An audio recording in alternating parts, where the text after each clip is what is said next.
King Charles III has waited longer than any heir in British history to wear the crown. He was born in November 1948. He became Prince of Wales at the age of 10, formally invested in that title at 20. He watched as the decades passed. He watched as governments came and went, as empires dissolved, as the world reshaped itself around a monarchy that somehow endured. He watched as his marriage collapsed into public tragedy, as his sons grew up and grew complicated. As scandal after scandal tested the institution, he had devoted his entire existence to preparing to lead. And then, finally, in September 2022, at the age of 73, he became king. He had waited 73 years. And now, less than 3 years later, the question being asked inside Buckingham Palace and in the offices of every major royal publication on Earth is not whether King Charles will reign for decades to come. The question is whether his reign will outlast this summer.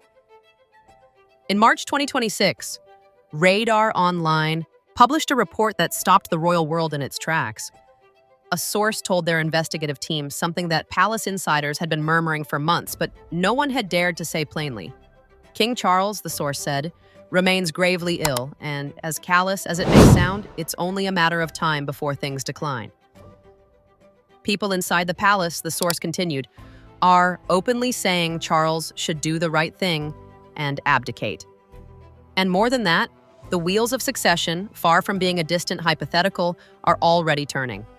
Assuming everything goes to plan, the source added, William's coronation could happen as soon as this summer. This summer. Not a decade from now, not in the abstract future that royal succession has always seemed to represent. This summer. If you are settling in to hear the full story of what is happening inside the British monarchy right now, the cancer, the coronation plans, the woman quietly directing every detail, and the remarkable act of institutional courage that may define a reign, then you are exactly where this story needs you to be. Stay with us from beginning to end, because what King Charles III appears to be preparing to do is something that no British monarch has done voluntarily in nearly 90 years. And the way he appears to be doing it may be the most important thing he has ever done. Let us begin, as every honest telling of this story must, with the man at its center. King Charles III was diagnosed with cancer in February 2024. The palace disclosed the diagnosis but did not reveal its specific nature or precise location. A decision that was both characteristically private and, by royal standards, unusually transparent about the fact of serious illness. He began treatment immediately. He stepped back from public engagements. He retreated to Highgrove, his beloved Gloucestershire estate, and, for a time, the world held its collective breath. What happened next surprised many. By the summer of 2024, he had returned to public duties. By the autumn, he was maintaining a schedule that would exhaust a healthy man half his age: state banquets, overseas tours, privy council meetings, audiences with visiting heads of state. He threw himself back into the work with a determination that, depending on whom you ask, was either an inspiring act of defiance or a dangerous act of denial. Then, in December 2025, he appeared in a deeply personal video message for Cancer Research UK, broadcast on Channel 4. As Hello Magazine, E! News, and Harper's Bazaar all reported on December 12th and 13th, the king told the British public something both hopeful and revealing. Thanks to early diagnosis and effective treatment, he said, his schedule of treatment would be reduced in 2026. He spoke with quiet warmth about the importance of early detection and encouraged the public to seek screening.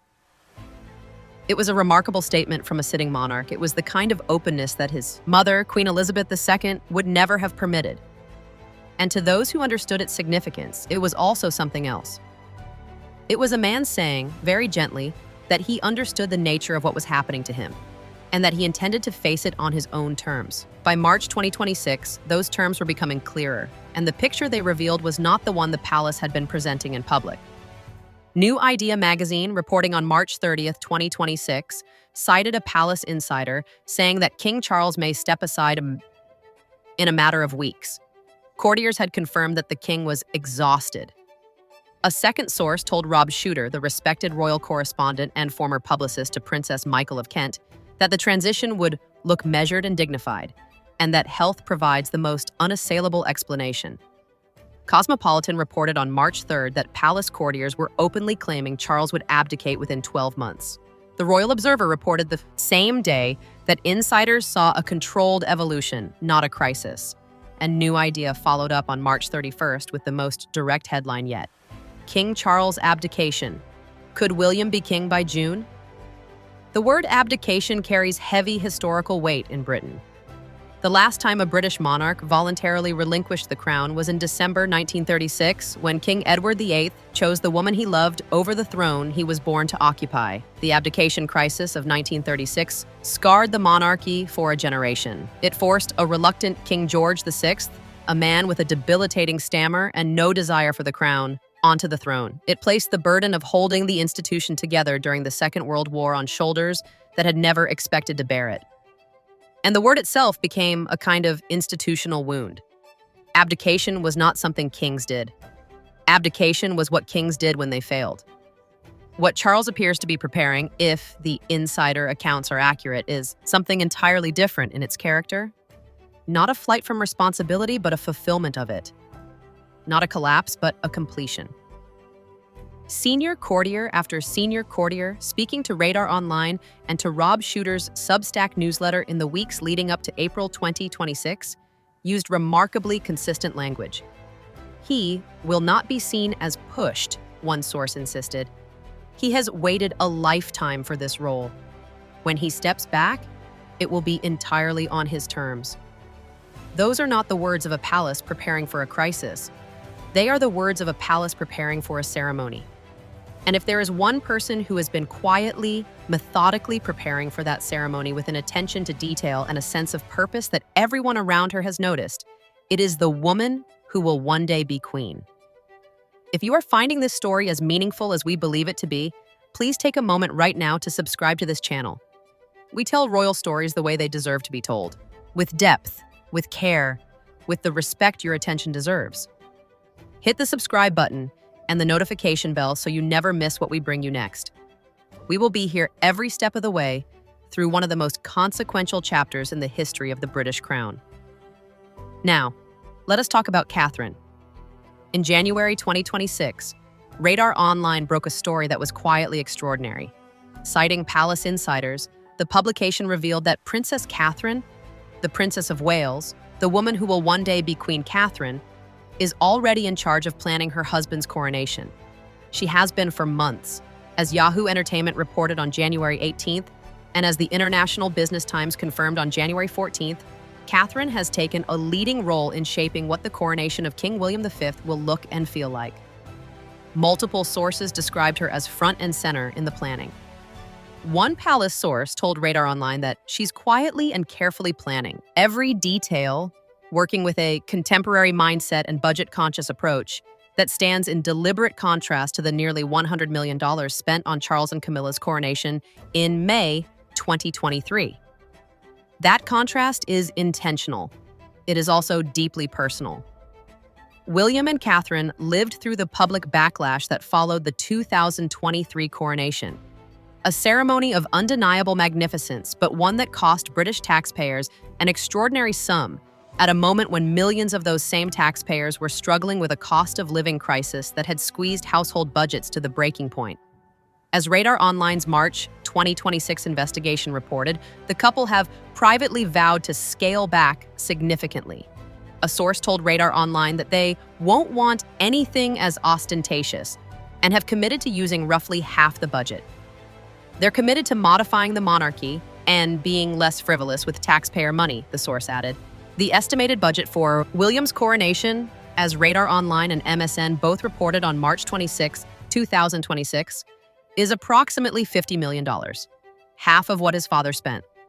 A meaningful signal, delivered not through a press release, but through the quiet arithmetic of planning decisions already underway. But what Catherine is building is not merely a smaller version of what came before. It is, if the people describing it are to be believed, something genuinely new. Something that respects the ancient weight of the ceremony while acknowledging, without apology, the world in which it will take place. The coronation of a British monarch is one of the most deliberately constructed rituals in Western civilization. Every garment has a history, Every object has a meaning. Every moment in the order of service has been refined across centuries until it carries the compressed significance of 1,000 years of institutional memory. The super tunica, the gold silk vestment that dates to the Byzantine court, tradition and that has been worn at coronations for generations, speaks of the king's role as a figure who bridges the sacred and the secular. The imperial mantle, the heavy gold cloak bearing the rose of England, the thistle of Scotland, the leek of Wales, and the shamrock of Ireland, is not decorative. It is documentary. It is a visual argument stitched in gold thread that the kingdom it represents is unified, ancient, and enduring. William will wear these vestments. He will hold the scepter with cross, which houses within its golden shaft the Cullinan 1 diamond, at 530 carats, the largest colorless cut diamond in the world. He will hold the sovereign's orb, the golden globe surmounted by a cross that has rested in the hands of every English monarch since Charles II in 1661. These objects were present at the coronations of George VI, Elizabeth II, and Charles III. They will be present at the coronation of William V. They form a chain of continuity so long that it disappears into the distance of history. But the coronation of King William V will not be purely a repetition. Because this couple has a vision of what the monarchy should be in 2026 and beyond. And that vision shapes every choice they are making. Author Andrew Loney, whose 2025 book entitled The Rise and Fall of the House of York examined the institutional pressures now bearing down on the crown, told Channel 4 that the palace has quietly entered a transitional period. He described William as much more ruthless than his father in protecting the institution and noted that William can see the huge reputational damage that's been done. Crisis consultant Mark Borkowski, speaking to The Independent, was equally direct. The pressure on William to communicate what the royal family is going to be over the next 50 years, Borkowski said, falls squarely on his shoulders. William knows this, Catherine knows this, and the planning they are doing is the planning of two people who understand the weight of what they are about to carry and who have chosen to carry it consciously, deliberately, without pretense. Let us talk about what that means for those who will no longer be at the center of power.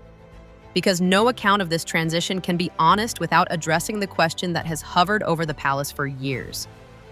What happens to those who built their presence in the shadow of Charles's reign when the reign of William begins? The Radar Online investigation published on March 26, 2026, contains one of the most precise answers to that question that any royal source has offered on the record. Camilla is less involved in the big picture decisions, the source said as William and Catherine's power grows. They don't want her wading in. And the source was direct about the history that shapes that position. Camilla has a poor relationship with Kate, but even more so with William, who's never really cared for his stepmother. This is not a secret. It is not a tabloid invention. It is a documented reality of the royal family's internal dynamics that was placed on the public record by Prince Harry himself in his memoir Spare, published in January 2023, and corroborated by palace sources to outlet after outlet since. William and Harry wrote, urged their father not to marry Camilla. The phrase, wicked stepmother, appeared in print, written by a man who had lived in the same household. That dynamic did not disappear when William and Camilla exchanged diplomatic smiles at official occasions. It went underground. And what is happening in 2026, if the sources are accurate, is that it is emerging again. Not as personal animosity, but as institutional architecture. Under King William, royal experts have consistently predicted that Camilla will hold the title of Queen Dowager. Not Queen. Not Queen Consort. The formal title given to the widow of a king when the new monarch is not her son.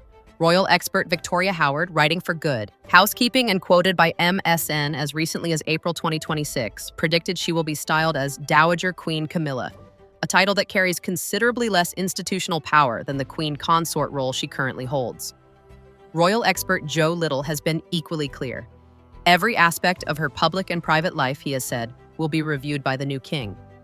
The decisions about her staff, her diary, her duties, her access to royal residences, all of it will pass to William. All of it will be reconsidered. She has, in all likelihood, understood this for some time. The February 2026 transfer of Raymill House, her beloved Wiltshire retreat, to her children's representatives, as reported by Hello Magazine and Royal Central, is a decision made by a woman who is thinking carefully about her own future. She is not waiting. She is planning. And that planning tells its own quiet story about what she expects the future to look like. For those at even greater institutional distance, for Andrew, now stripped of his royal titles following the events of late 2025 and early 2026, and for Harry and Meghan, whose departure from working royal life in January 2020 placed them permanently outside the ceremonial structure of the crown, the arrival of King William V represents a conclusion rather than a transition. They will be present as private individuals, as family in the biological sense of the word. But they will have no function in the ceremony. They will hold no place in the procession of power. William's coronation, when it comes, will be a ceremony about the future of the institution, and its architecture will reflect with quiet precision who belongs to that future and who does not. Please do stay with us to the end of this story, because what comes next is the part that will matter most to history. And if you have found this account valuable, we would ask you to share it with someone who cares about the royal family as much as you do. We read every comment. We are grateful for every person who finds us and stays. Now, let us speak about the legacy, because the story of what King Charles is preparing to do is, at its deepest level, a story about what kind of king he turned out to be. When Charles came to the throne in September 2022, there were serious and reasonable questions about whether he was the right person for the moment. Not because his personal qualities were in doubt, his intelligence, his commitment, his decades of preparation were beyond question, but because his personal history had created fractures in the public's relationship with the crown that some believed might never fully heal. The story of his marriage to Diana, the years of Camilla, the very public unraveling of a family that was supposed to represent stability. These were not small things. They were the defining royal story of the late 20th century. And they meant that Charles arrived on the throne already carrying a weight that his mother, for all her own challenges, had never been required to carry. What he chose to do with that weight is what his legacy will be made of. He moved quickly on Andrew. In late 2025, as reported by Radar Online, and confirmed across multiple outlets including People and Yahoo Entertainment, he stripped his brother of every royal title and honor following the emergence of emails linking Andrew to Jeffrey Epstein. He evicted Andrew from Royal Lodge, the 30-room Crown Estate mansion Andrew had occupied for years. When Andrew was arrested on suspicion of misconduct in public office in February 2026, the palace issued an unprecedented statement promising the authorities full and wholehearted support and cooperation. That is not the language of a family closing ranks. It is the language of a king deciding that the institution matters more than family loyalty. For a man who has always prioritized family, it was an act of remarkable institutional courage. He moved on Harry and Meghan as well, not with anger, but with the quiet finality of a man who understands that the crown is not a club with open membership. Their absence from working royal status has been translated, in the planning documents that insiders describe, into an absence from ceremonial function. They will not participate in the coronation of William V. That decision, made calmly and structurally, closes a chapter that consumed the monarchy for half a decade. He moved, too, on the question of the Duchy of Cornwall and the private estates, Balmoral, Sandringham, the vast economic engines of royal life, ensuring that the transfer of those resources to William was not just legally complete, but strategically sound. He wanted his son to have the financial independence to implement a new vision of monarchy without needing to fight for resources that should simply be his. And through all of this, through the cancer treatments and the state banquets and the overseas tours and the family crises, he appears to have been doing something else, something that the sources closest to him describe with a consistency that is hard to dismiss. He has been preparing, quietly and deliberately, to let go. A senior courtier told Rob Shooter in March 2026 that when Charles steps back, it will be entirely on his terms. That phrase, on his terms, is the key to understanding everything. Because what distinguishes what Charles is reportedly preparing from the abdication crisis of 1936 is precisely that element of conscious, purposeful choice. Edward VIII abdicated to escape a burden he never wanted. Charles, if these reports are accurate, would be stepping back to fulfill the deepest obligation of a man who has spent his entire life in service to an institution he loves, not fleeing the crown, passing it on. There is something deeply moving about that distinction, if you allow yourself to feel it. This is a man who waited 73 years for this job, who was told implicitly and explicitly that the one thing required of him was to wait. And who waited? And who then, when the crown finally came to him, found himself in a body that was fighting against itself and in a family that was struggling under the weight of accumulated scandal, and who appears to have decided, with the moral seriousness that has always defined him at his best, that the greatest service he could render to the institution he loves was not to hold on, but to hand over. The coronation of King William V and Queen Catherine, whenever it comes, whether this summer as some insiders predict, or in the months that follow, will be a ceremony shaped by the decisions of the man who came before. The budget it costs will be a reflection of Charles's insistence that monarchy must earn public trust rather than assume it. The streamlined family that appears on that balcony will be a reflection of Charles's hard choices about who belongs in the working life of the crown. The regalia that Catherine, wears will carry within it a connection to Queen Elizabeth II that speaks to continuity, to legitimacy, to the unbroken thread of a dynasty navigating its own transformation with grace. And the man who will not be wearing the crown that day will be watching from somewhere quiet. Highgrove, perhaps, where the gardens he has tended for decades are at their most beautiful in summer, with the knowledge that he did what needed to be done, that he looked at the institution he devoted his life to and had made the hardest, most loving, most consequential choice a sovereign can make. That he chose the crown over himself. There is one more person in this story who deserves to be named clearly before we close, because every account of what is being planned inside the palace keeps returning to her. Not William. Not Charles. Her. Princess Anne, the Princess Royal, is 75 years old. She performed more than 430 official engagements in 2024, as Hello Magazine documented in January 2026, making her the hardest working member of the royal family by a considerable margin. She has been patron or president of more than 300 organizations. She has never sought the spotlight. She has never courted publicity. She has simply worked with a consistency and a competence that has made her, in the words of body language expert Darren Stanton speaking to PureWow in March 2026, one of the two royals who represent the stronghold of the monarchy. The other is William. In the transition that is being prepared, Anne is not a peripheral figure.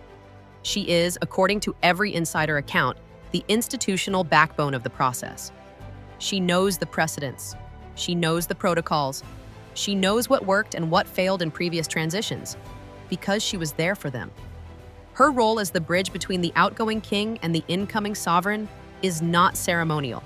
It is operational. She is the one person in the family whom both Charles and William trust completely, and she is the one person whose presence in this process guarantees, more than any formal document or legal instrument, that it will be done properly. When the cameras turn toward Westminster Abbey for the coronation of King William V and Queen Catherine, the world will see a ceremony that is smaller and more modest than Charles's coronation, but more serious, more intentional, more clearly aligned with the realities of a monarchy that must justify its existence in every generation, not simply assume it.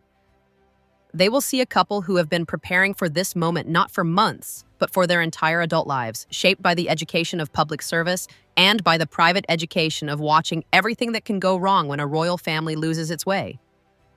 They will see, standing somewhere in the procession, a 75-year-old woman in her ceremonial robes, making sure every detail is right, because that is what she has always done and because that is what this moment requires. And somewhere outside the frame, not in the procession, not on the balcony, not in the formal structures of a ceremony that is no longer his, somewhere in the quiet of a garden he loves, surrounded by the things he built when the world was not watching, a former king will know that he gave the crown something more valuable than a long reign. He gave it a clean beginning. That, in the end, is what all of this is about. Not scandal, not crisis, not the dramatic vocabulary of palace intrigue that fills so many headlines. It is about a man, 77 years old, who chose duty over comfort and institution over ego, who decided, in the most private part of himself, that the greatest thing he could do for the crown was to step back while he was still strong enough to do it gracefully. History will argue about many things. It will argue about the scandals of his era, about the choices he made and the choices he deferred. But if the picture described by those closest to the palace reflects what is actually happening, it will also record this, that in 2026, a king looked at the institution he loved and made the decision that no British monarch had made willingly in nearly 90 years, and that he made it not out of defeat, but out of a profound and hard-won understanding of what service actually means. The gates of Buckingham Palace have always been heavy. But as the era of William and Catherine begins, something in the way they open feels different. Not like a closing, like a beginning, a considered, prepared, deeply serious beginning, offered by a father to a son, and by a king to a crown that outlasts all of them. We will keep following every development as it comes.